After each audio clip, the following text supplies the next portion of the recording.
सभी का स्वागत है आपके अपने यूट्यूब चैनल जीके मस्ती 2.0 पर। मैं पुरुषोत्तम कुमार आप सभी लोगों का स्वागत करता हूं। दोस्तों, सफलता पाने के लिए किसी मंत्र की आवश्यकता नहीं होती, यह तो मिलती है कड़ी मेहनत और कड़ी संघर्ष से। दोस्तों, आप लोग भी मेहनत कीजिए और तरक्की को पाइए। आज हम लोग बहुत ही इम्पोर्टेंट चैप्टर को पढ़ेंगे, पंचायती राज, जो बहुत ही एक बड़ा चैप्टर है और इसको हम अच्छी तरह से समझेंगे। पंचायती राज की व्यवस्था क्यों की गई थी और इनके पंचायती राज व्यवस्था होने से पहले किस किस व्यक्तियों ने क्या क्या कहा, किस स्तर से होना चाहिए पंचायतों में, पंचायत का विकेंद्रीकरण क्या है, पंचायत को कैसे सुदृढ़ीकरण किया जाएगा, पंचायतों में कैसे विकास होगा, पंचायतों के व्यक्तियों को कैसे आगे बढ़ाया जाएगा, गरीब गुरबों को कैसे रोजगार मिलेगा, इस सब के बारे में हम आज चर्चा करने वाले हैं। तो चलिए टॉपिक को स्टार्ट करते हैं। चलिए, पंचायती राज व्यवस्था ये जो है संविधान के भाग 9 में वर्णित है और अनुच्छेद 243। तो याद रखिएगा, भाग 9 और अनुच्छेद 243। पंचायती राज व्यवस्था का स्थापना सबसे पहले हम इस चीज़ को बता दें आपको, राजस्थान के नागौर जिला में हुआ था 2 अक्टूबर 1959 ईस्वी को। अब गांधी जी के जयंती पर ही क्यों इसकी स्थापना किया गया था? क्योंकि गांधी जी का सपना था।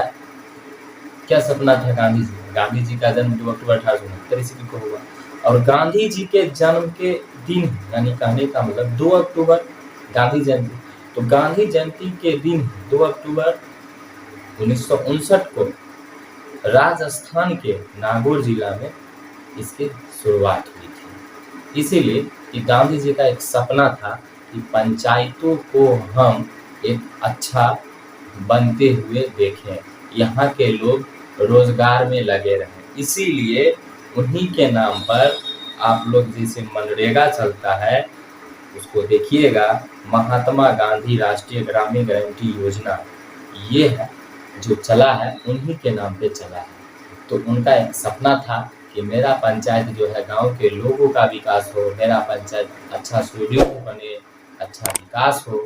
इसकी वजह से उन्हीं के नाम पर पंचायती राज का शुभारंभ किया गया था। लेकिन एक ऐसे व्यक्ति भी थे, डॉक्टर भीमराव अम्बेडकर, उन्होंने कहा था कि पंचायत जो है एक लूट का अड्डा है, यहाँ लोग कुछ नहीं करेंगे, सिर्फ लोगों को लूटेंगे, लूट खसोट करेंगे। ये कहना था डॉक्टर भीमराव अम्बेडकर जी का। तो पंचायती राज व्यवस्था सबसे पहले चोल काल में इसको स्थापना किया गया था और उसी काल में स्थानीय स्वशासन इसको कहा जाता था। और ब्रिटिश में लीजिएगा तो ब्रिटिश में लॉर्ड रिपन का आप लोग नाम जानते होइएगा। ब्रिटिश वो जो थे व्यक्ति, लॉर्ड रिपन को स्थानीय स्वशासन का जनक कहा जाता है, ये भी आपको याद रखना है। स्थानीय स्वशासन सबसे पहले चोल काल में अपनाई गई थी और ब्रिटिश में लॉर्ड रिपन के द्वारा अपनाया गया था। इसे ही स्थानीय स्वशासन का जनक भी कहा जाता है। दोस्तों, एकदम मजा से पढ़ना है, एकदम दिमाग को फ्रेश होकर पढ़ना है और उसमें आप कमेंट भी कर सकते हैं, पूछ भी सकते हैं क्या सर, अच्छा लगे कमेंट कीजिए, खराब लगे तो भी कमेंट कीजिए, लेकिन कमेंट और लाइक जरूर कीजिएगा। इससे क्या होगा, इससे हमें और पढ़ाने का अंदाज कुछ अलग रहेगा। तो दोस्तों, तो चलिए, स्थानीय स्वशासन का जनक किसको कहा जाता है?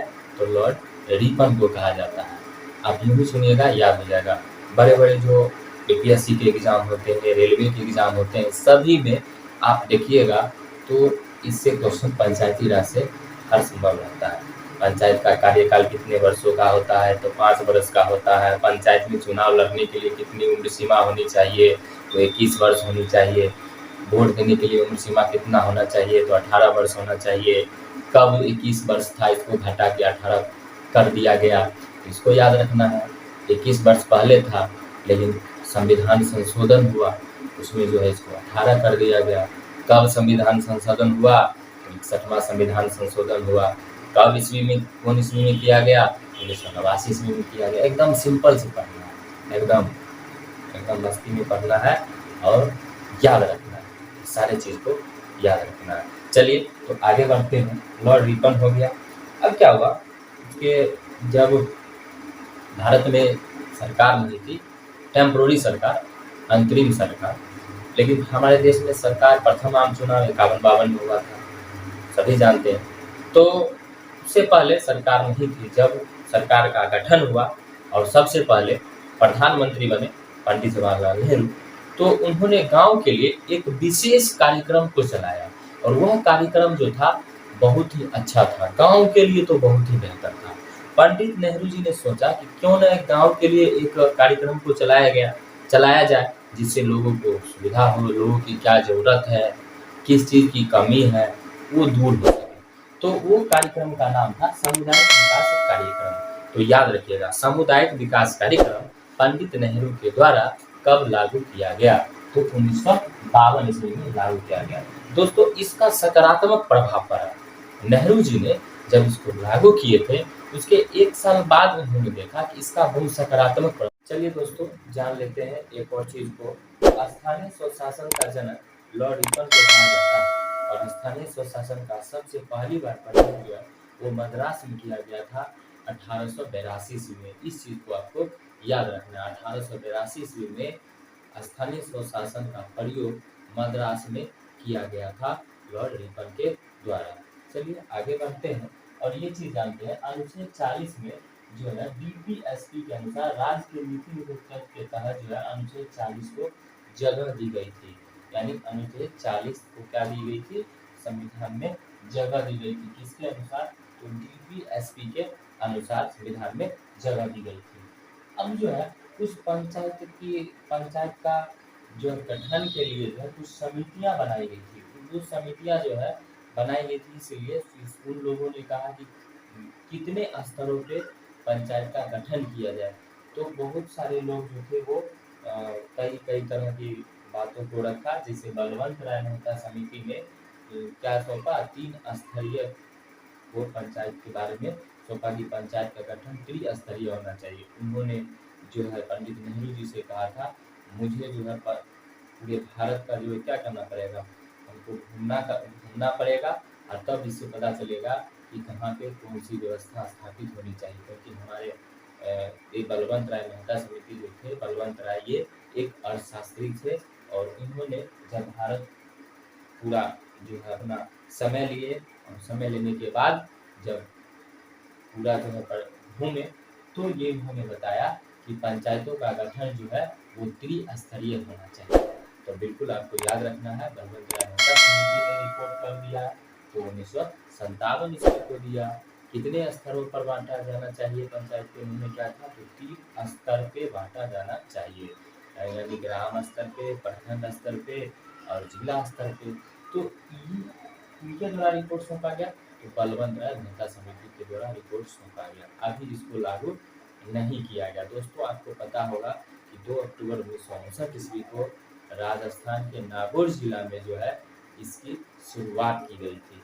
आपको ये भी याद रखना है। और उसके बाद धीरे-धीरे सभी राज्यों ने इसको अपनाना शुरू कर दिया था और उसके बाद राजस्थान के बाद आंध्र प्रदेश ने पंचायती राज को अपनाया था। इसको याद रखना है और धीरे-धीरे इनको संवैधानिक दर्जा दे दिया गया, तो धीरे-धीरे सभी राज्यों ने अपनाना शुरू कर लिया। आपको पता होगा कि 1992 में जो है इसको संविधान में पेश किया गया था कि पंचायतों को भी संवैधानिक दर्जा मिलना चाहिए 1992 में। तो इसको याद रखिएगा और 93 में जो है इसको लागू किया गया था। ये भी आपको याद रखना है। इसके बाद हम बताएंगे। तो चलिए जान लेते हैं। तो बलवंत राय मेहता समिति हो गया आपका। तो बलवंत राय मेहता समिति कितने स्तरीय? 3 स्तरीय। दोस्तों, एकदम मजा से पढ़ना है, कोई टेंशन नहीं लेना है, एकदम धीरे-धीरे पढ़ना है और दिमाग में हटाना है। ठीक है? ज़्यादा टेंशन नहीं लेना है, एकदम माइंडफुल होकर पढ़ना है। तो चलिए आगे बढ़ते हैं। अशोक मेहता समिति। अब ये देखिएगा 20 बरस बाद यानी 77 में आप लोग को पता होगा दोस्तों कि 77 में हमारे देश में एक राजनीतिक भूचाल आया था। राजनीतिक भूचाल कहने का मतलब क्या? सरकार जो है वो कांग्रेस की सरकार हट गई थी इंदिरा गांधी की सरकार गिर गई थी और गैर कांग्रेसी सरकार बनी थी भारत में पहली बार 1977 में मोरारजी देसाई के नेतृत्व में। दोस्तों, मोरारजी देसाई को निशाने पाकिस्तान जो है वो सम्मान दिया गया था पाकिस्तान के द्वारा। ये भी याद रखना है। मोरारजी देसाई को प्रथम गैर कांग्रेसी प्रधानमंत्री बने थे और सरकार का गठन किया था 1977 में। हालांकि ज़्यादा दिनों तक नहीं चला था। फिर जो है 80 में जो है इंदिरा गांधी की सरकार आई थी। ये चीज़ को याद रखना है। तो प्रथम बार गैर कांग्रेसी सरकार कब बनी भारत में? तो 1977 यानी 1977 में। और निशाने पाकिस्तान किन्हें कहा गया? निशाने पाकिस्तान किनको कहा गया? तो मोरारजी देसाई को। चलिए, इसको याद रखना है आपको। चलिए आगे बढ़ते हैं। तो अशोक मेहता समिति ने 2 स्तरीय बताया। कितने स्तर बताया? 2 स्तर। तो 2 स्तर बताया। 2 स्तर में ग्राम और जिला। ग्राम को उन्होंने मंडल का नाम दिया। ग्राम को उन्होंने क्या किया? मंडल आधार पर होना चाहिए। और जिला, ये दोनों को बताया। अब क्या हुआ? उसके बाद 1970 में उन्होंने बताया। अब जीबी के राव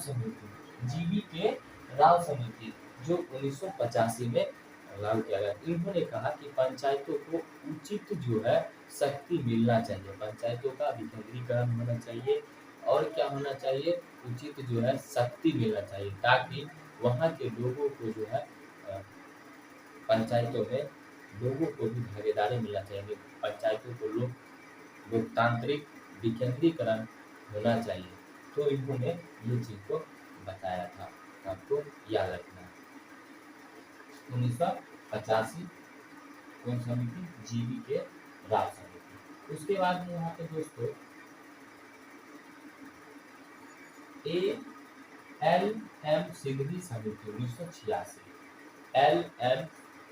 सिगरी समिति 1986। इनके द्वारा कहा गया कि पंचायतों को जो है संवैधानिक मान्यता दी जाए। पंचायतों को क्या दिया जाए? संवैधानिक मान्यता दिया जाए। और उसके बाद उन्होंने बताया कि न्याय पंचायत देने की वकालत की गई।